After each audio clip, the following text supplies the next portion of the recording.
আমার বক্তব্য যারা কাটছাট করে ছাড়েন এতদিন, আমি কথা বলি 1-1.5 ঘন্টা, আর সেটা কাটছাট করে 1.5 মিনিট দেয়। আমার রিমান্ডে সবচেয়ে বেশি কষ্ট দিয়ে সেই শয়তানরা এই 1.5 মিনিটের বক্তব্য নিয়ে 30 সেকেন্ড, 1 মিনিট, 1 মিনিট 10 সেকেন্ড এতটুকু নিয়ে এসে বলে এটা বলেছেন। আমি বললাম আগের কথা কই, পরের কথা কই, মাঝখানে যে কথা আছে এইটুকু দেন। মানে এটা দিয়ে আমি বোঝাতে চেয়েছি কি, আপনি কি বুঝলেন?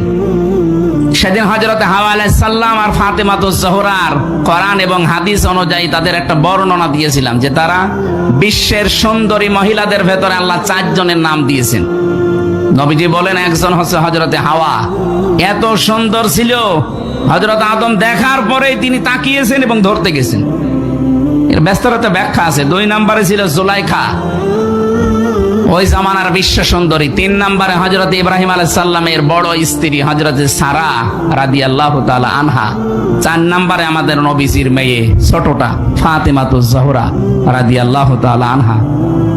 এত সুন্দরী ছিল তারা, বিশ্বে এখন যাদের সুন্দরীর তালিকায় নাম আসে, আমি পেপার যুগান্তর পড়ে বলেছিলাম যে দৌড়ে কি না দৌড়ে ফাঁসির নাকি নাম আছে এক মহিলা, এই রশ্মিকা নাকি নাম আছে, এদের যে বলেছিলাম যে এরাও সুন্দরী, এরা বিশ্ব সুন্দরীর তালিকায় আজ আসে। এরা শরীরের মাপজব দিয়ে বিশ্ব সুন্দরী শরীরের কাটিং কোটিং দিয়ে বলে যে এদের চেহারা এত সুন্দর।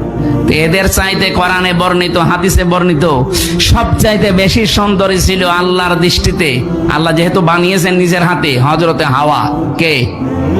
আমি একটা উদাহরণ দিলাম যে এই সুন্দরীগুলো যদি আজ সব প্রদর্শন করে, রূপ সৌন্দর্য প্রদর্শন করা যদি জায়েজ হতো, তাহলে হাওয়া আলাইহিস সালাম সব দেখিয়ে বেড়াতেন না? কথা বলেন না কেন? আর সেইটা আগের কথাও দেয়নি, পরের কথাও দেয়নি, দিয়েছে যে আমির হামজা রশ্মিকার জীবনের সৌন্দর্যের কাটিং কুটিং সব তুলে ধরলেন। এটা দিয়েছে আমার পত্রিকায় জনকণ্ঠে, কালের কণ্ঠ। এই যে কয়েকটা পত্রিকার নাম বলেই বলছি, যদি এই পত্রিকাগুলো কেনেন আপনি বাচ্চাদের টয়লেট সাফ করবেন, তাছাড়া ও কোনো কাজ নেই। বিশেষ করে এই জনকণ্ঠটা, এটা জঘন্য কণ্ঠ। কোরআনের পাখি শহীদ আল্লামা দেলাওয়ার হোসেন সাঈদী রহমাতুল্লাহ আলাইহি বলেছিলেন এটা একটা জঘন্য কণ্ঠ মুসলমানদের বিরুদ্ধে, এর কোনো কথা বিশ্বাস করার মতো না। এই কারণে অধিকাংশ পত্রিকার উপরে মানুষের বিশ্বাসই উঠে যাচ্ছে। এজন্য অন্যান্য সাংবাদিক যারা আছেন এদেরকে থামান, এদের মাথার তার মনে হয় হালকা কেটে গেছে। তাছাড়া কোন কারণে এটা লিখবে বলেন তো? এদের রেকর্ড হচ্ছে, কালকে ছড়াবে। যারা উল্টাপাল্টা এতদিন ছড়িয়েছেন, ভালোটা ছড়ান এবার। একটা মানুষের উপরে আন্দাজে এক দোষ চাপিয়ে দেন, যদি সেই লোকটা আসলে ওই দোষ না করে, আমি ওই দোষ ওরে আমি চিনি, ওই শয়তান রে। কিসের রশ্মিকা, কিসের দূরে কি ছাতা খালি পড়িয়েছি, ওরা দেখার মতো সময় আছে আমার? কোরআন শরীফ পড়ে শেষ করতে পারি না, রশ্মিকা দেখবো কোন সময়? আর ওরা উল্টা পাল্টা লাগিয়ে আমারে কালার করছেন। অমাইয়াকসিব খতিয়াতান আও ইসমান সুম্মা ইয়ারমি বিহি বারিয়ান ফাকাদ ইহতামালা বুহতানা ওয়া ইসমাম মুবিনা। সূরা নিসা 112 নম্বর আয়াত। দুনিয়াতে কেউ যদি নিজে অন্যায় করে আর অন্যায়টা একটা ভালো মানুষের মাথার উপরে চাপিয়ে দেয়, আল্লাহ বলেন যেন প্রকাশ্য পাপের বোঝা বহন করে নিয়ে বেড়াচ্ছে। আর যারা ফেসবুকে ইন্টারনেটে উল্টাপাল্টা তথ্যগুলো দিয়ে গরম করে ফেলেছেন আমাদের নামে, কয়দিন আমিরে জামাতের নামে চলছিল, এখন শুরু হয়েছে আমির হামজার নামে। আমার মনের খবর আল্লাহ জানে না? এই কথা বলেন না কেন? আমি যে মাজলুম মানুষ, 3টা বছর ছেড়েছিলাম, কয় একটা কথাও তো লেখেননি।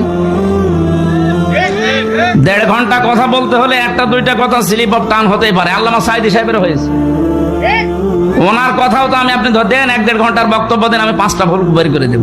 উনি যেখানে ওয়াকিল হবে সেখানে কদিন বল, তার তো মুখের থেকে বের হয়ে গেলে কথা আবার ভেতরে ঢোকানো যায়। তার কথার ব্যাপারে প্রশ্ন নেই কেন? আমার কথার ব্যাপারে প্রশ্ন আসবে কোন কারণ? আমি কি ফেরেশতা? ভালো কথাগুলো নিতে পারেন না, শুধু একটা স্লিপ হলে ওইটা নিয়ে বড় হেডলাইন করেন। আপনি মানুষ,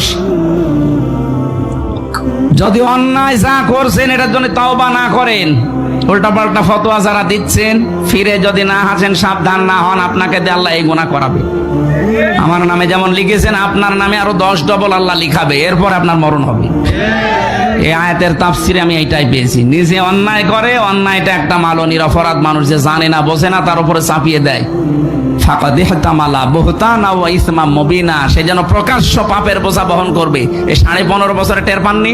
নিরপরাধ মানুষকে ধরে ধরে বেকারে মিথ্যা মামলা দিয়ে মিথ্যা সাক্ষী দিয়ে জেলে রেখেছে, তার জীবনটা নষ্ট করে দিয়েছে। যারা এই কাজে জড়িত ছিল 1 টাকা আল্লাহ ছাড়ে নাই। এই কথা বলেন না কেন?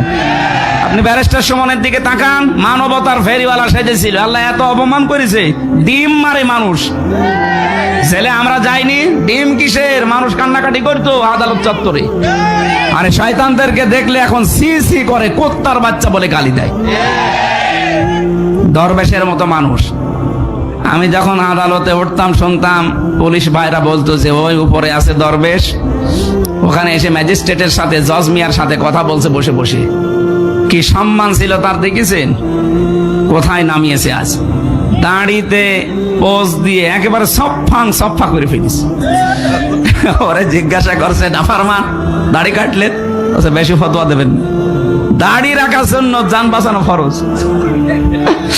আমি সুন্নত ফেলে দিয়ে জান বাঁচানো ফরজ আদায় করেছি, ধন্যবাদ জানান, কিন্তু ধরা পড়ে গেলাম নৌকার কারণে। আল্লাহ অপমান করবেই যারা মানুষের উপরে বিনা কারণে 15.5 বছর অত্যাচার করেছে। না, আপনাকে আমি একটা বুদ্ধি দিতে পারি, আপনার মাপ আছে, তাছাড়া আপনি জীবনেও মাপ পাবেন না। যার কাছে যে অপরাধ করেছে 15.5 বছরে, তার কাছে যে ক্ষমা চাবেন, আর তার যা ক্ষতি করেছেন ওই ক্ষতিপূরণ দেবেন। আমারটা আমি নিজে বলছি, 3 বছর আপনি আমাকে বিনা কারণে মিথ্যা মামলা দিয়ে আটক করে রেখেছিলেন, আমার পরিবারটা নষ্ট করে দিয়েছেন। এই কথা বলেন না কেন? আমার বাবার কাছে কমপক্ষে 30 লাখ টাকার উপরে খেয়েছেন। সেদিন আমার মামলার আয়ু কল দেব, হুজুর মাফ করে দিন। মাফ করবো, আগে টাকা ফেরত দিন। টাকা দেবেন না, মাফ করে দিন মানে? আমার কষ্টের যা আছে আমি ঠিক আছে মাফ করে দিলাম, কিন্তু টাকা না দিলে আপনার কোনো মাফ নেই। কিসের আস্তাগফিরুল্লাহ পড়েন আপনি? শুধু আমির হামজা একা না, এরকম বহু হামজা ভিকটিম জেলখানা 1,10,000-এর মতো মানুষ আমরা জেল খেটেছি। এ কথা বলেন না কেন?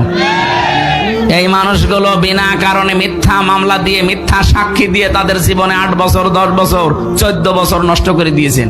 এখনো পর্যন্ত এটিএম আজহার হাফিজাহুল্লাহর জীবনটা নষ্ট করছেন মিথ্যা জিনিস দিয়ে। আন্দাজে এক কেস, এক মামলা লাগিয়ে দিলেন, এখন সেই আদালতে আপনাদের বিচার হবে গণহত্যার দায়ে। এখন টের পাবেন। একটা উপন্যাস পড়েছিলাম, দেখ কেমন লাগে। আমার তো মনে হচ্ছে এখন আমার বলা লাগবে সামনে যে দেখ কেমন লাগে। এই ট্রাইব্যুনালে দাঁড়িয়ে এই মাওলানা নিজামী, আলিয়া হাসান মুজাহিদ, শহীদ আব্দুল কাদের রহমতুল্লাহ আলাই, অধ্যাপক গোলাম আজম রহমতুল্লাহ আলাই, এই মানুষগুলোর নামে এই জায়গায় দাঁড়িয়ে বসে বসে রায় দিয়েছিলেন। এখন ওখানে বসে বসে আপনাদের বিরুদ্ধে রায় আসবে। তাদের তো মিথ্যা ছিল, আর আপনারটা পুরা সত্য। কারণ তাদের বিরুদ্ধে যে সাক্ষীগুলো দিয়েছিলেন সব সোনা সাক্ষী। সাক্ষী কি সোনা হয়? সাক্ষী মানে কি? শাহেদ। শাহেদ মানে উপস্থিত, যে দেখবে সে সাক্ষী দেবে। আর জন্ম 75 সালে, সাক্ষী দিয়েছে 71 সালে। কি গো? আর আপনি যা করেছেন এই গণহত্যার সাথে যারা জড়িত, এগুলো কিন্তু সাক্ষী শোনা না, এগুলো সব দেখা সাক্ষী। কথা বলেন না কেন?